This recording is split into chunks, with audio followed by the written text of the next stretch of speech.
Why is of breaking the mold positively connoted? I'm not a native speaker, so this may be obvious to some of you.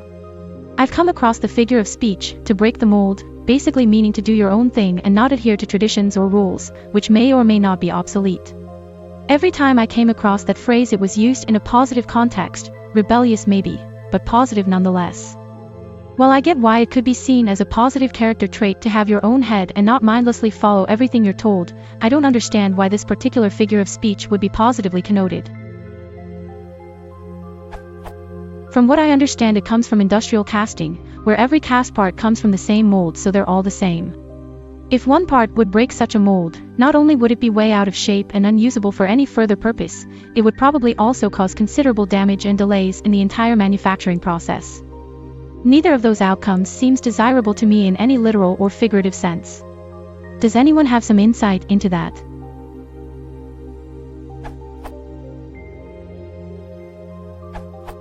The Oxford English Dictionary attributes the early uses of the phrase to Orlando Furioso, where breaking the mold means basically creating an excellent and beautiful work of nature that is made unique and unrepeatable when the mold is broken. Natura il fis, e poi rop la stampa. Ariosto, Orlando Furioso, Canto 10, stanza 69. This is the goodly imp whom nature made, to shew her chiefest workmanship and skill, and after break the mold against her will.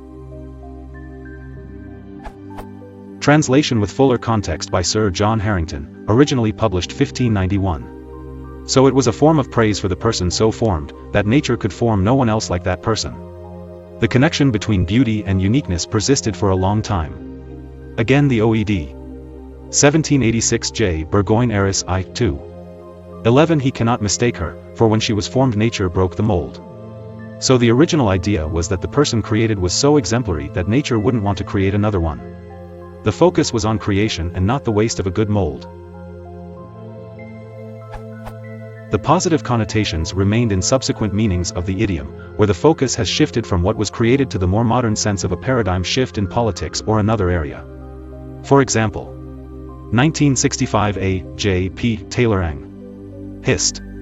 1914-45 269 Lloyd George needed a new crisis to break the mold of political and economic habit. Here, the mold seems to be the current political and economic habit, and Lloyd George, not nature. Breaking the mold means breaking that habit. If you support the purpose of the person doing it, breaking the mold is good. Modern usages abound, like this news headline. Cricket sensation on a mission to break the mold. The mold seems to be playing professional cricket as a woman, another form of breaking a habit or shifting a paradigm. Like the original usage, breaking the mold is associated with excellence, but now the person brings that about herself.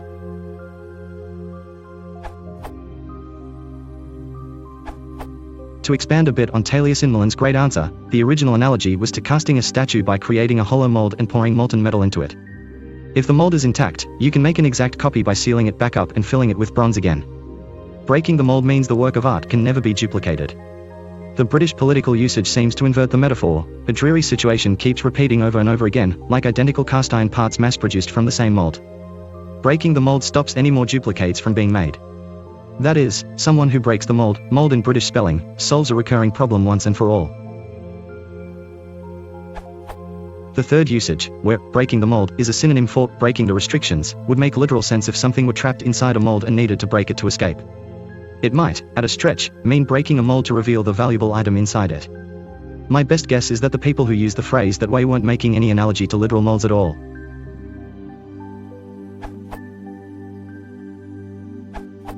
This is going to be a difficult one to justify. You don't want the history of the word but the emotive idiomacy, which may be different for every variation. I am old enough to remember its uses and connotations prior to those most commonly given. It is said that it became a British catchphrase in the 80s when popularized in the press, meaning to put an end to a political pattern of events. That was considered a positive result by some and negative by others. Breaking the mold was done for many positive reasons.